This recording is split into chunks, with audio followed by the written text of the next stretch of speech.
নমস্কার বন্ধুরা, কম্পিটিটিভের দুনিয়া আপনাদের প্রত্যেকে স্বাগত এবং আপনাদের সাথে আছি আমি পর্ণদীপ। আর আমরা ভারতীয় সংবিধান থেকে লুসেন্ট জিকের যে পার্টটা আছে ওটা আলোচনা করছিলাম। আর এখানে আমরা দ্য প্রেসিডেন্টের গত লেকচারে 19th লেকচারে দ্য প্রেসিডেন্ট শুরু করেছিলাম এবং এই লেকচারের মাধ্যমে আমরা দ্য প্রেসিডেন্টটাকে শেষ করব। এবং প্রেসিডেন্টের এই যে চ্যাপ্টার খুবই বড় চ্যাপ্টার, তো আমি যতটা সম্ভব চেষ্টা করছি ডিটেলসে দেওয়ার। লুসেন্ট জিকেতে অতটাও কিন্তু সুন্দরভাবে দেওয়া নেই যতটা আমি এখানে ভিডিওর মাধ্যমে করার চেষ্টা করছি। তো ভিডিওটা সম্পূর্ণ দেখুন। ভিডিওটা অবশ্যই একটু বড় হবে, কিন্তু আপনাদের কাছে রিকোয়েস্ট ভিডিওটা সম্পূর্ণ দেখুন, তাহলে লাভটা আপনাদেরই হবে। তো চলুন শুরু করা যাক। তারপরে ছোট্ট একটি রিকোয়েস্ট, এগিয়ে চলো 2.0 চ্যানেলে সাবস্ক্রাইব করতে ভুলবেন না। এই চ্যানেলে জেনারেল সায়েন্সের সমস্ত রকমের ভিডিও পাবেন এবং আমার প্রতিটি লেকচারের পিডিএফ কালেক্ট করতে এগিয়ে চলো এই টেলিগ্রাম চ্যানেলে অবশ্যই জয়েন করবেন। আর দুটি চ্যানেলের লিঙ্ক আমি আমার ডেসক্রিপশন বক্সে দিয়ে দেবো। তো চলুন শুরু করা যাক। গত লেকচারে আমরা রাষ্ট্রপতি হওয়ার জন্য যে যোগ্যতা লাগে, কোয়ালিফিকেশান, রাষ্ট্রপতির নির্বাচন অর্থাৎ কীভাবে ইলেকশন হয় রাষ্ট্রপতির, তারপরে পদ শূন্য কীভাবে হয়, রাষ্ট্রপতির ইমপিচমেন্ট অর্থাৎ শপথ গ্রহণ, এক্সিকিউটিভ পাওয়ার অর্থাৎ যেগুলো আর্টিকেল 53 এবং 54 নম্বর ধারায় ছিল সেগুলো সম্পর্কে জেনেছি। আজ আমরা প্রথমেই যেটা জেনে নেবো সেটা হলো আইন সংক্রান্ত ক্ষমতা, যেটা আর্টিকেল 108, 111 এবং 123-তে নিহিত আছে। তো রাষ্ট্রপতির যে আইন সংক্রান্ত যে ক্ষমতাগুলো আছে তার মধ্যে প্রধানগুলো আমি বলে দিচ্ছি। তিনি কিন্তু যে কোনো পার্লামেন্ট বলতে আমাদের যে একটাই পার্লামেন্টের একটা দুটো কক্ষ রয়েছে, লোকসভা এবং রাজ্যসভা। আর পার্লামেন্টকে কটা ভাগে ভাগ করা যায় তা বলতে গেলে কিন্তু তিনটে ভাগ, প্রেসিডেন্ট, লোকসভা এবং রাজ্যসভা, অর্থাৎ দুটো কক্ষ এবং প্রেসিডেন্ট। তো এই প্রেসিডেন্ট কিন্তু পার্লামেন্টের অধিবেশন আহ্বান করতে পারেন, স্থগিত রাখতে পারেন, প্রয়োজনে ভেঙেও দিতে পারেন। তাছাড়া সাধারণ নির্বাচনের পর এবং প্রতি বছরের প্রথম অধিবেশনে ভাষণ দেওয়ার রাইট কিন্তু এই প্রেসিডেন্টেরই আছে। পার্লামেন্টের যে কোনো কক্ষে বা উভয় কক্ষে যৌথ অধিবেশনের বাণী প্রেরণ করতে, তারপর যেটা বললাম প্রথম অধিবেশনে তিনি কিন্তু ভাষণ দেন। আর তিনি প্রতি লোকসভা গঠনের সময় বা রাজ্যসভা গঠনের সময় 12জন ব্যক্তিকে তিনি রাজ্যসভায় নিযুক্ত করতে পারেন নিজের পছন্দ মতো, এবং 2জন ইঙ্গ ভারতীয়কে কিন্তু তিনি নিযুক্ত করতে পারেন। এখানে এই 2জন ইঙ্গ ভারতীয়দের নিয়ে একটু কন্ট্রোভার্সি হচ্ছে। কথা হচ্ছে যে এই 2জন ইঙ্গ ভারতীয়টা তুলে দেওয়ার কথা। তো এখন দেখা যাক কতদূর কী হয়। যদি তুলে দেওয়া হয় তো আমি অবশ্যই ভিডিও আনবো, অবশ্যই আপনাদেরকে জানিয়ে দেবো। আর তাছাড়া লোকসভার অধ্যক্ষ, উপ অধ্যক্ষে অনুপস্থিত থাকলে বা রাজ্যসভার সভাপতি, উপসভাপতি অনুপস্থিত থাকলে প্রেসিডেন্ট কিন্তু ওই সভার যে কোনো সদস্যকে সভাপতি করতে পারেন। তাহলে এই পাওয়ারটাও প্রেসিডেন্টের হাতে রয়েছে। অর্থাৎ স্পিকার, ভাইস স্পিকার এরা কেউ যদি অনুপস্থিত থাকে, প্রেসিডেন্ট কিন্তু কোনো একটি সদস্যকে ভাইস স্পিকার বা স্পিকার নিযুক্ত করতে পারেন। অথবা CAG, controller and auditor general, তারপর ইউপিএসসি চেয়ারম্যান, এদের যে রিপোর্ট, তারপর অর্থ কমিশন, ফিনান্স কমিশন, আমি রিসেন্টলি আলোচনা করেছি 10-12টা ভিডিও আগে একটু দেখে নেবেন। ফিনান্স কমিশন আমার ইন্ডিয়ান ইকোনমির লেকচারের ভিতরে রয়েছে। আমি ইকোনমির লেকচারটা আবার খুব তাড়াতাড়ি কন্টিনিউ করবো, একটু প্রবলেম হয়ে গেছে, আমি করছি খুব তাড়াতাড়ি করছি, আগে লুসেন্ট জিকে এটা শেষ করে দিচ্ছি। তো চলুন, এই যে ফিনান্স কমিশন, ক্যাগ এবং ইউপিএসসির যে রিপোর্টগুলো এগুলো কিন্তু প্রেসিডেন্টের কাছেই জারি করতে হয়। আর 123 নম্বর খুবই ইম্পর্ট্যান্ট একটি আর্টিকেল 123 অনুযায়ী পার্লামেন্টের অধিবেশন বন্ধ থাকাকালীন প্রয়োজন মনে করলে রাষ্ট্রপতি কিন্তু অর্ডিন্যান্স জারি করতে পারে বা অধ্যাদেশ জারি করতে পারে।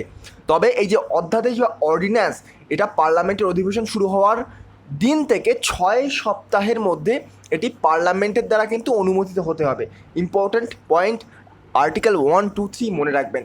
আর রাষ্ট্রপতির সম্মতি ছাড়া কোনো বিল আইনে পরিণত হতে পারেন না। রাষ্ট্রপতি আবার ভিটো পাওয়ার প্রয়োগ করে যে কোনো বিলকে বাতিল করে দিতে পারেন। আবার তিনি যে কোনো বিলকে সম্মতিও দিতে পারেন। তারপর বিলটিকে পুনর্বিবেচনার জন্য পাঠাতে পারেন, সেটা ভিটো পাওয়ার প্রয়োগ করে। তো এইগুলো হচ্ছে legislative power of the president of India. Next আমরা দেখে নেব রাষ্ট্রপতির ভিটো সংক্রান্ত ক্ষমতা। তো রাষ্ট্রপতির এই ভিটো পাওয়ার আর্টিকেল 111 অর্থাৎ আর্টিকেল 111-তে আলোচনা করা রয়েছে। তো ভেটো, এই যে ভিইটিও, ভেটো কিন্তু একটি ল্যাটিন টার্ম। এর অর্থ হলো আই ফরবিড বা আমি নিষেধ করছি। আর এটা সাধারণত সাংবিধানিক অধিকার যার মাধ্যমে আইন প্রণয়নকারী সংস্থার কোনো সিদ্ধান্ত বা প্রস্তাবকে খারিজ করে দেওয়া হয়। তো এই যে ভেটো প্রদানের ক্ষমতা একমাত্র প্রেসিডেন্টেরই রয়েছে।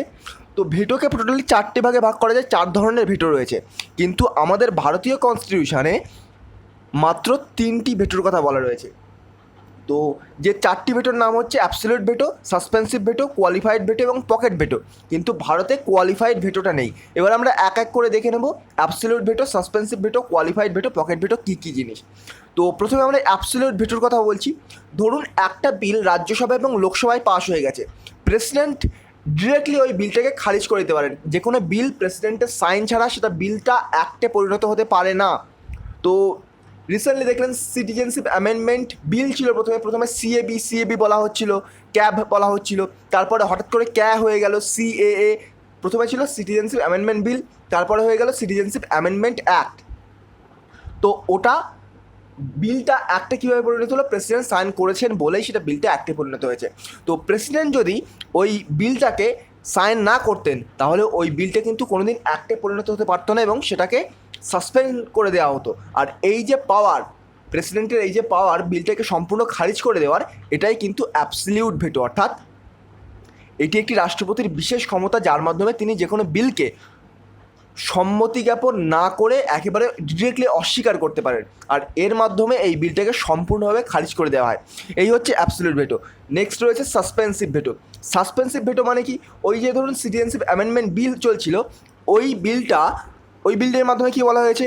পাকিস্তান, আফগানিস্তান, বাংলাদেশ, এখান থেকে মুসলিম বাদে বাকিতে 6টা কমিউনিটি তারা কিন্তু আসতে পারবে। আসলে তাদের 6 বছরের মধ্যে দিয়ে দেওয়া হবে। কিন্তু এইটা ধরুন আমাদের প্রেসিডেন্ট এটা তার পছন্দ হয়নি, তিনি বলছেন না এটা মুসলিম কমিউনিটির ওপরে একেবারে খুবই খারাপ ডিসিশন। তো সেই জন্যে প্রেসিডেন্ট বলছে এই বিলটাকে আপনারা সংশোধন করে দিন। তো বিলটা আবার পার্লামেন্টের কাছে পাঠানো হলো, পার্লামেন্ট আবার মুসলিম কমিউনিটিকে ওর মধ্যে ইনক্লুড করে দিল। এর ফলে কি হলো? ইনক্লুড করে দেওয়ার ফলে বিলটা সংশোধন করা হলো। তখন কিন্তু একবার সংশোধন করার পরে প্রেসিডেন্ট তখন এই বিলটাতে একেবারে সাইন করতে বাধ্য। আশা করি বোঝা গেল। অর্থাৎ কোনো বিল প্রেসিডেন্ট ডিরেক্টলি খারিজ না করে সেটাকে আবার পুনর্বিবেচনার জন্য 2 কক্ষের কাছে পাঠাতে পারে। এবার 2 কক্ষের কাছে পাঠানোর পর 2 কক্ষ যদি আবার বিলটা প্রেসিডেন্টের কাছে পাঠায় একটু পুনর্বিবেচনা করে, তাহলে কিন্তু ওই বিলে প্রেসিডেন্ট সাইন করতে বাধ্য। আর নেক্সট ভারতে যেটা রয়েছে পকেট ভেটো। পকেট ভেটো হচ্ছে ধরুন সিটিজেনশিপ অ্যামেন্ডমেন্ট বিল রয়েছে, এটা অ্যামেন্ডমেন্ট বিল, সেহেতু কিন্তু প্রেসিডেন্ট সাইন করতে বাধ্য। কিন্তু এটা আমি জাস্ট এক্সাম্পল দিচ্ছি, অ্যামেন্ডমেন্ট বিল বলে প্রেসিডেন্ট সাইন করতে বাধ্য, কিন্তু অন্যরকম বিল হলে কিন্তু প্রেসিডেন্ট সেখানে এই ভেটোগুলো প্রয়োগ করতে পারে। কয়েকটি ক্ষেত্রে প্রেসিডেন্ট ভেটো প্রয়োগ করতে পারেন না। ফিনান্সিয়াল বিল, অ্যামেন্ডমেন্ট অ্যাক্ট, এগুলোই কিন্তু প্রেসিডেন্ট সাইন করতে বাধ্য থাকেন। তবু আমি এইটা সহজ আপনাদের রিসেন্টলি নিউজে ছিল, তো আমি জাস্ট বোঝানোর জন্য এক্সাম্পলটা দিচ্ছি। পকেট ভেটো কি? পকেট ভেটো ধরুন প্রেসিডেন্টের কাছে এই বিলটা পাঠানো হলো, প্রেসিডেন্ট বলছেন আমার একটাও ভালো লাগছে না, এই বিলের একটা প্রভিশন আমার ভালো লাগেনি, তো আমি এই বিলটা সাইন করবোই না, আমি নিজের কাছে রেখে দেবো, এটাকে একেবারে ভুলেই যাব, মন থেকে মুছে ফেলবো। অর্থাৎ হয় না বন্ধুদের কাছে টাকা ধার দিলে কি হয়, একটা বন্ধু ইচ্ছে করেই ভুলে যায়, এটা আমি জাস্ট মজা করছি, একেবারেই ভুলে যায়, ওই রকম ব্যাপার। তো প্রেসিডেন্ট বলছেন না আমি এই বিলটা সাইন করবো না, আমি ভুলে যাচ্ছি। তো এটাই কিন্তু পকেট ভেটো। অর্থাৎ কোনো বিল কতদিনের মধ্যে সম্মতি জ্ঞাপন করতে হবে সেটা বলা থাকবে না এখানে। তো সেই ক্ষেত্রে কিন্তু প্রেসিডেন্ট এই পকেট ভেটো প্রয়োগ করে সেই বিলটার কথা ভুলে যেতে পারেন এবং অনির্দিষ্টকাল এর জন্য এই বিলটা স্থগিত করে রেখে দিতে পারেন। তো এই হচ্ছে পকেট ভেটো। আর কোয়ালিফাইড ভেটো কি? কোয়ালিফাইড ভেটো আমাদের ভারতে নেই, সেটা মার্কিন যুক্তরাষ্ট্রে রয়েছে। তো কোয়ালিফাইড ভেটো হচ্ছে এক্ষেত্রে ধরুন একটা মেজরিটির সাথে বিলটাকে প্রেসিডেন্টের কাছে পাঠানো হলো, মেজরিটির সাথে সাইন করে বিলটিকে প্রেসিডেন্টের কাছে পাঠানো হলো, প্রেসিডেন্ট আবার পুনর্বিবেচনার জন্য বিলটিকে ওই 2টি কক্ষে ফেরত পাঠানোর পর ওটা আবার পুনর্বিবেচনার সময় যে ভোটটা হবে সেই ভোটের যে মেজরিটি সেটা যদি আগের মেজরিটির থেকে বেশি হয় তাহলেই কিন্তু প্রেসিডেন্ট সেটা সাইন করবেন। এটাই হচ্ছে কোয়ালিফাইড ভেটো। তো এই পকেট ভেটো প্রয়োগের ক্ষমতা মার্কিন যুক্তরাষ্ট্রের থেকে ভারতের রাষ্ট্রপতির বেশি, কারণ মার্কিন রাষ্ট্রপতিকে 10 দিনের মধ্যে বিলটাকে পুনর্বিবেচনার জন্য পাঠাতে হয়, কিন্তু ভারতের ক্ষেত্রে কিন্তু সেটা নয়, সেটা অনির্দিষ্টকালের জন্য রাখতে পারে। আর ভারতীয় সংবিধান সংশোধনী বিলের ক্ষেত্রে রাষ্ট্রপতি ভেটো ক্ষমতা প্রয়োগ করতে পারেন না। যেমন সিএএ, এখানে প্রেসিডেন্ট সাইন করতে বাধ্য, কেননা দেখুন সিটিজেনশিপ অ্যামেন্ডমেন্ট অ্যাক্ট, এখানে অ্যামেন্ডমেন্ট নামের মধ্যেই তো রয়েছে, বুঝতেই পারছেন। তবে এখানে কিন্তু প্রেসিডেন্ট সাইন করতে বাধ্য ছিলেন। তো সংবিধান সংশোধন, ফিনান্সিয়াল বিল, এগুলো ক্ষেত্রে কিন্তু প্রেসিডেন্ট সাইন করতে বাধ্য। আর আমাদের কনস্টিটিউশনের 24th কনস্টিটিউশন অ্যামেন্ডমেন্টের মাধ্যমে, এটা হয়েছিল কত সালে, 1971 সালের 24তম সংবিধান সংশোধন আইনের মাধ্যমে এই ধরনের বিলে তার সম্মতি প্রদান বাধ্যতামূলক করা হয়। তো এই হচ্ছে ভেটো, প্রেসিডেন্টের ভেটো পাওয়ার। এরপরে আমরা ফিনান্সিয়াল পাওয়ার জেনে নেব, প্রেসিডেন্টের ফিনান্সিয়াল পাওয়ারটা কী। তার সাথে আমরা জুডিশিয়াল ইমিউনিটি অফ প্রেসিডেন্ট একসাথে দেখে নেব। তো ফিনান্সিয়াল পাওয়ারটা কি, তো তার পূর্ব সম্মতি ছাড়া অর্থ বিল বা রাজস্ব বিল উত্থাপিত হতে পারে না, এটা কিন্তু তার ফিনান্সিয়াল পাওয়ারের মধ্যে পড়ে। আর তাছাড়া তিনি পার্লামেন্টের বাজেট অর্থমন্ত্রীর মাধ্যমে উপস্থাপন করা হয়, যে পার্লামেন্টে বাজেট পেশ করা হয় প্রতি বছর, প্রতিটি অর্থবর্ষে অ্যানুয়াল ফিনান্সিয়াল স্টেটমেন্ট, সেটা কিন্তু প্রেসিডেন্টই পেশ করেন অর্থমন্ত্রীর মাধ্যমে। আর তার পূর্ব সম্মতি ছাড়া কোনো রকম কর, অনুদান, ঋণ সম্পর্কিত বিল পার্লামেন্টে উত্থাপন করা যায় না। তাছাড়া আকস্মিক ব্যয় সংক্রান্ত তহবিল অর্থাৎ কন্টিনজেন্সি ফান্ড অফ ইন্ডিয়া, এখান থেকে প্রয়োজন অনুযায়ী তিনি অর্থ ব্যয় করতে পারেন। কে পারেন? প্রেসিডেন্ট। এটা কিন্তু এসএসসির ফেভারিট কোশ্চেনের মধ্যে পড়ে।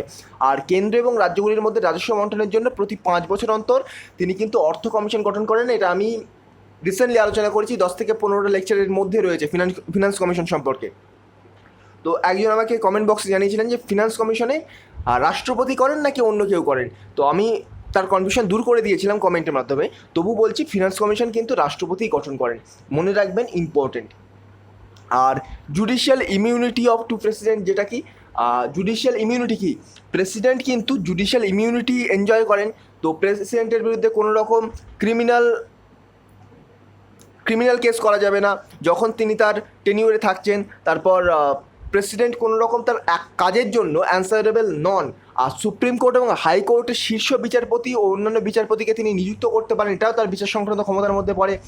আর্টিকেল 143 অনুযায়ী তিনি যে কোনো বিষয়ে সুপ্রিম কোর্টের পরামর্শ চাইতে পারেন। আর যদিও এই পরামর্শ তিনি নেবেন কি না সেটা বাধ্যতামূলক নয়, পরামর্শ চাইতে পারেন, ব্যাস এইটুকুই। আর কিন্তু পরামর্শ চাইলেও, পরামর্শ দেওয়া হলেও তিনি পরামর্শটা নিতে বাধ্যতামূলক নন। নেক্সট রয়েছে pardoning power of the president. তো ক্ষমা প্রদর্শনের ক্ষমতা, এটা আর্টিকেল 72-তে রয়েছে। প্রেসিডেন্টের যে ক্ষমা প্রদর্শনের ক্ষমতা, এটা কিন্তু জুডিশিয়াল রিভিউয়ের মধ্যে পড়ে না, প্রথমে বলে দিচ্ছি। জুডিশিয়াল রিভিউ, বিচার বিভাগীয় নিরীক্ষণ, এটা কিন্তু ক্ষমা প্রদর্শনের ক্ষমতা এর আওতায় পড়ে না। আর এই যে পার্ডনের ক্ষমতা আর্টিকেল 72-তে আলোচনা করা রয়েছে, এই রিলেটেড বহু টার্ম রয়েছে, যেমন ধরুন পার্ডন, রিপ্রাইভ, রেসপাইট, রেমিশন, কমিউটেশন। তো আমি প্রত্যেকটা আলাদা আলাদা করে অ্যানালাইসিস করছি। প্রথমে বলছি পার্ডন কী। তো পার্ডন হচ্ছে যে কোনো অপরাধীর যে অপরাধ, তার জন্য যে শাস্তি, সম্পূর্ণ সেটাকে ক্ষমা করে দেওয়া, অর্থাৎ কোনো রকম শাস্তি সে পাবে না, সেটাই হচ্ছে পার্ডনিং পাওয়ার। নেক্সট রয়েছে রিপ্রাইভ পাওয়ারটা কি? রিপ্রাইভ পাওয়ার হলো এই পাওয়ারের মাধ্যমে প্রেসিডেন্ট কোনো শাস্তি দেওয়ার ক্ষেত্রে অস্থায়ীভাবে সেই শাস্তিটা স্থগিত করে রেখে দিতে পারে, অর্থাৎ সাময়িকভাবে শাস্তি গ্রহণ থেকে বিরত রাখতে পারেন তাকে।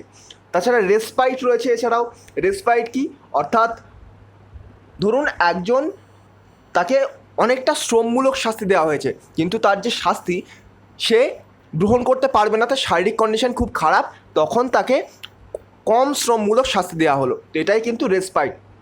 যেমন ধরুন কোনো বন্দিনী, কোনো মহিলা বন্দিনী, তিনি যদি প্রেগন্যান্ট হন, তখন তাকে কঠোর যে শাস্তি, তার থেকে শাস্তির পরিমাণটা একটু কমিয়ে দেওয়া যেতে পারে, অর্থাৎ কম শ্রমমূলক শাস্তি দেওয়া যেতে পারে। রেমিশন কি? রেমিশন হচ্ছে এখানে শাস্তির ধরন না বদলে শুধুমাত্র শাস্তির সময়কালটা পাল্টে দেওয়া হয়। মনে রাখবেন, রেসপাইট কথার অর্থ শাস্তির সময়কাল না বদলে শাস্তির ধরন পাল্টে দেওয়া হয়, আর রেমিশন কথার অর্থ শাস্তির ধরন না বদলে শুধুমাত্র শাস্তির সময়কালটা পাল্টে দেওয়া হয়, কমিয়ে দেওয়া হয়, কিন্তু শাস্তির প্রকৃতি একই থাকে। আর কমিউটেশন একটা গুরুত্বপূর্ণ টার্ম।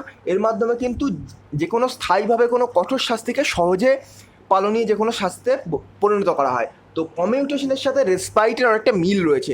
আর মৃত্যুদণ্ডপ্রাপ্তকে ক্ষমা প্রদর্শনের ক্ষমতা একমাত্র প্রেসিডেন্টের রয়েছে।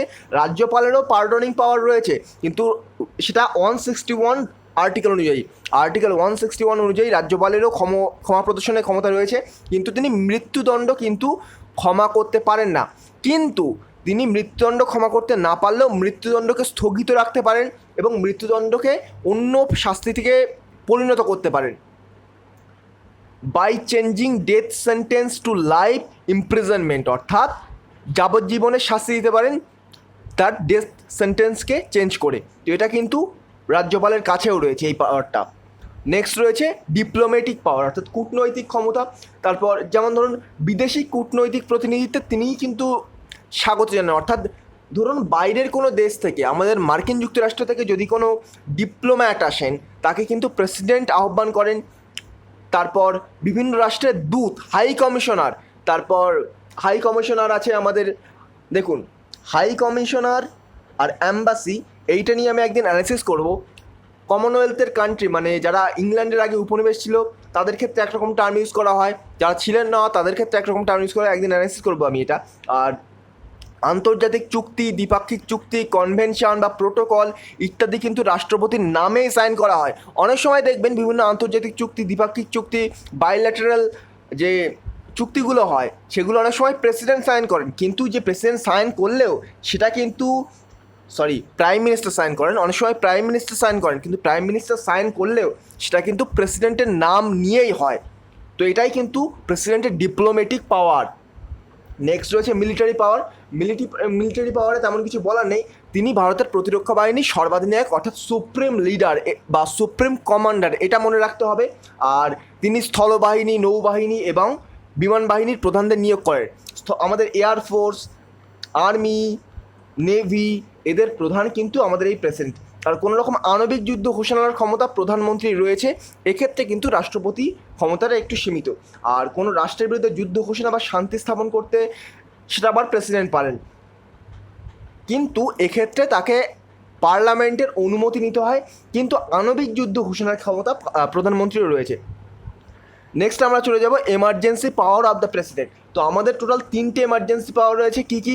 প্রথম হচ্ছে ন্যাশনাল এমার্জেন্সি, যেটা আর্টিকেল 352-তে আলোচনা করা রয়েছে।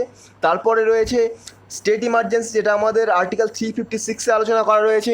আর রয়েছে ফিনান্সিয়াল এমার্জেন্সি। তো ফিনান্সিয়াল এমার্জেন্সি আমাদের এখনও কখনো জারি হয়নি, তবে ফিনান্সিয়াল এমার্জেন্সি আমাদের কিন্তু আর্টিকেল 360-তে আলোচনা করা হয়েছে।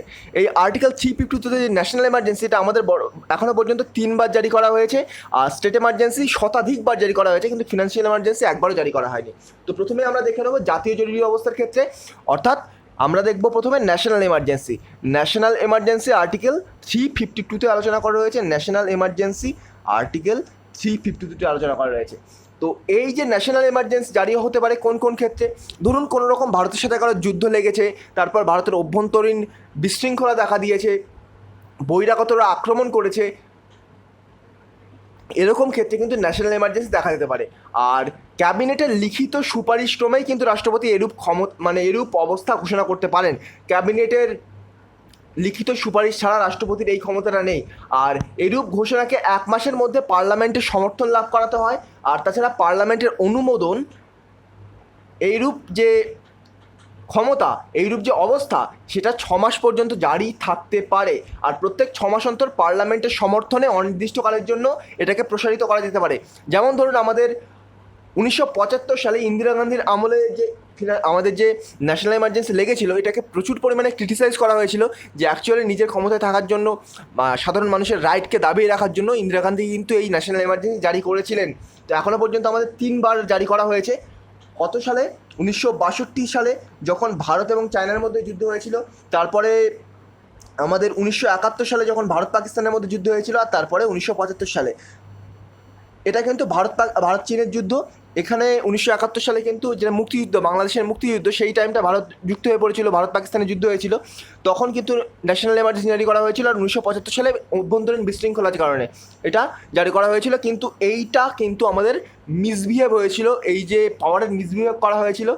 তো এটা নিয়ে প্রচুর পরিমাণে কন্ট্রোভার্সি হয়েছে। মিসবিহেভ নয়, মিস ইউজ করা হয়েছিল, আমি টার্মটা ভুল বললাম।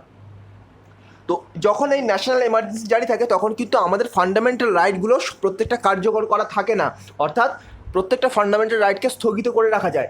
কিন্তু শুধুমাত্র 2টো ফান্ডামেন্টাল রাইটকে ন্যাশনাল এমার্জেন্সির সময় স্থগিত করা যায় না, একটা আর্টিকেল 20 এবং আর্টিকেল 21, অর্থাৎ রাইট টু লাইফ, অর্থাৎ আপনার বেঁচে থাকার অধিকার এবং আপনাকে অকারণে গ্রেপ্তার করার অধিকার বাদে বাকি সমস্ত ফান্ডামেন্টাল রাইটগুলোকে দাবিয়ে রাখা যায়। ইভেন আর্টিকেল 19কেও কিন্তু দাবিয়ে রাখা যায়। তবে আর্টিকেল 19-এর ক্ষেত্রে একটা কন্ডিশন রয়েছে। আর্টিকেল 19-এর ক্ষেত্রে দাবিয়ে রাখা তখনই যাবে যখন বহিরাগতদের কারণে জরুরি অবস্থা হবে এবং অভ্যন্তরীণ কারণে জরুরি অবস্থা যখন হবে অর্থাৎ তখন কিন্তু আর্টিকেল 19 কিন্তু আবার কোনো যাবে না। 1962 এবং 1971 সালে আর্টিকেল 19কে স্থগিত রাখা গিয়েছিল, কিন্তু 1975 সালে আর্টিকেল 19কে স্থগিত রাখা যায়নি, মনে রাখবেন। আর 356 আর্টিকেল 356-এ তো এই যে স্টেট এমার্জেন্সি জারি করা হয়েছে, এটা কিন্তু রাজ্যপালের পরামর্শে প্রেসিডেন্ট করেন। দেখুন, প্রেসিডেন্ট রাজ্যপালদের নিযুক্ত করেন, রাজ্যপাল ঠিক করে যে তার রাজ্যে, অর্থাৎ তিনি যে রাজ্যের রাজ্যপাল সেই রাজ্যে বিশৃঙ্খলা হচ্ছে কি, সেই রাজ্যের অভ্যন্তরীণ অবস্থা কতটা ভালো, সেইটা দেখেই কিন্তু রাজ্যপাল প্রেসিডেন্টের কাছে আবেদন করেন। তখনই কিন্তু প্রেসিডেন্ট সেই রাজ্যের ওপর স্টেট এমার্জেন্সি জারি করেন। এটা আর্টিকেল 356-এর মধ্যে আলোচনা করা রয়েছে। আর এই যে স্টেট এমার্জেন্সি, এটা 6 মাস অন্তর পার্লামেন্টের অনুমোদন ক্রমে সর্বাধিক কিন্তু 3 মাস জারি করা যায়। আমি একটু পেজটা ক্লিয়ার করে দিই, তাহলে আপনাদের বুঝতে সুবিধা হবে। তো 3 মাস কিন্তু বাড়ানো যায় আরও। আর আর্থিক জরুরি অবস্থা আমাদের এখনও পর্যন্ত জারি করা হয়নি। যদি রাষ্ট্রপতি সন্তুষ্ট না হন যে আমাদের আর্থিক অবস্থা খুব ভালো, আর্থিক অবস্থা ডুবে যাচ্ছে দিনকে দিন, তো সেই সময় কিন্তু আর্থিক জরুরি অবস্থা জারি হতে পারে। তো আমাদের এই করোনা ভাইরাসের সময় আমাদের একটা খুব ভয় ছিল যে ফিনান্সিয়াল এমার্জেন্সি যাতে জারি না হয়, কেননা ফিনান্সিয়াল এমার্জেন্সি হলে খুবই প্রবলেমে পড়ে যেত সাধারণ মানুষ। ফিনান্সিয়াল এমার্জেন্সি হলে যারা চাকুরিজীবী, সরকারি চাকুরিজীবী, প্রত্যেকের স্যালারি কাট হতো, প্রচুর পরিমাণে প্রবলেমে পড়তো, আমাদের জিডিপি আরও ডাউন হয়ে যেত। দেখুন, স্যালারি কাট হলে গভর্নমেন্ট এক্সপেন্ডিচার কমবে। আপনার যদি স্যালারি কম হয় তাহলে আপনি নিশ্চয়ই বেশি বেশি করে জিনিস কিনতে পারবেন না, নিজের পছন্দ মতো শপিং করতে পারবেন না। তার ফলে কিন্তু শুধুমাত্র আপনার ওপরও প্রভাব পড়বে না, প্রভাব পড়বে প্রতিটা শপে, প্রতিটা দোকানে কিন্তু প্রভাব পড়বে, অর্থাৎ যে কোনো দোকানদারেরও কিন্তু খুবই প্রভাব পড়বে। তো এইভাবেই কিন্তু প্রত্যেকের সাথে প্রত্যেকে লিঙ্কড রয়েছেন। তো এটা একটু ভেবে দেখবেন, খুবই ইজি জিনিস একটা প্রেসিডেন্ট, খুব ইজি জিনিস, কিন্তু আমি মোটামুটি 2টো লেকচারে আলোচনা করে দিলাম। তো ভিডিওটি যদি ভালো লেগে থাকে এবং এই ধরনের ভিডিও আরও পেতে আমার চ্যানেলটিকে সাবস্ক্রাইব করে পাশে থাকা বেল আইকন প্রেস করতে ভুলবেন না। আজকের মতো গুড বাই, পরবর্তী ভিডিওতে আপনাদের সাথে আবার দেখা হবে। Thank you. আর নেক্সট লেকচারে আমরা ভাইস প্রেসিডেন্ট সম্পর্কে জানবো। চলুন, আজকের মতো গুড বাই, পরবর্তী ভিডিওতে আবার দেখা হবে। Thank you.